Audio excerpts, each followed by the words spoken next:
નમસ્કાર, nation plus ન્યૂઝમાં આપનું સ્વાગત છે. હું છું તલ પરમાર.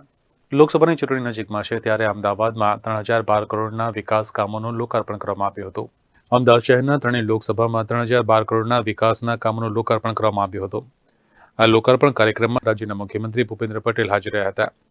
કેન્દ્રીય ગૃહમંત્રી અમિત શાહ વર્ચ્યુઅલી ઉપસ્થિત રહ્યા હતા, જેમાં અમદાવાદ પૂર્વમાં 1040 કરોડના કામ 25 કામોનું અમદાવાદ પૂર્વમાં 1040 કરોડના 25 કામનું ભૂમિપૂજન કરવામાં આવ્યું હતું.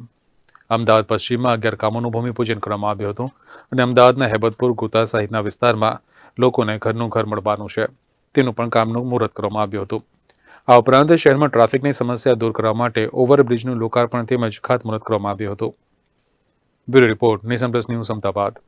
સમાચારોના સતત અપડેટ માટે નેશન પ્લસ ન્યૂઝના યુટ્યુબ ચેનલને સબસ્ક્રાઇબ કરો, બેલ આઇકન દબાવો અને ફોલો કરો ઇન્સ્ટાગ્રામ, ફેસબુક અને ટ્વિટર પર.